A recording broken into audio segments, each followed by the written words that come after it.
The highlight for 2012 for the men's QAS program was definitely the build-up into Olympics in London, where it started in January with the Pan-Pacific Championships against America, where we were fortunate enough to have 6 athletes in the Australian squad vying for a position in the Olympic team. The likes of James Howden, Daniel Young, Robbie Maitland, Anthony Martin, Reese Howden and Billy Miller were all players that were in contention for an Olympic selection, and that was the main focus for us throughout the year, leading into World League Championships. Some players weren't involved in that,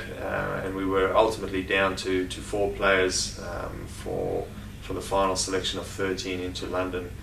of which Reese Howden and Billy Miller were exceptional throughout the year and were valid players into the inclusion into the Olympic team of 13 in London.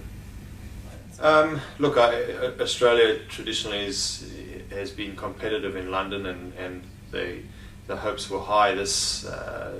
cycle that they'd finish. They were looking for a medal, but they ultimately finished 7th after some really close games in the knockout phases. So I think a bitter taste in their mouth in the end that they did finish 7th at having come so close in some of those games throughout their Olympic campaign. We rebuilt straight after the Olympics and had a bit to prove here in Queensland that the NTC Championships, which took place in December, was a primary focus for our rebuilding phase into the next quadrennium. So we saw that as a target event for the program to go and win, which we were fortunate to beat New South Wales in the final, and this was the 4th time that we had won NTC Championship. So it really stood us in good stead for the next quadrennium, which has now started, and players involved into a new squad under a new coach here in Australia, in Elvis Fatovic, which is exciting times for us, and the players are responding well. We had our first camp under Elvis Fatovic, where 4 QAS players, Dan Young, BJ Howden, Reese Howden and Billy Miller were involved, and we're now working towards the pinnacle event for 2013, which is the World Aquatic. Our focus is definitely the next 4 years, and winning NTC was important for us to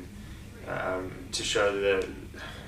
experience that we do have here, and also the youth which we're building through Queensland Water Polo in a new program, which is the Emerging Athlete Program.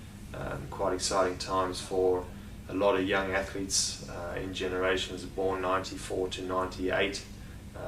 We have some phenomenal talent in Queensland, but it's bridging the gap between state level into high performance programs, which we're focusing on now. So that's something over the next 4 years will mature, and probably piggybacking onto the success of the girls doing the EAP program and the successes that they've had with that. So it's again exciting times to see the young juniors and talent coming through the ranks, not only through to Rio but the years thereafter.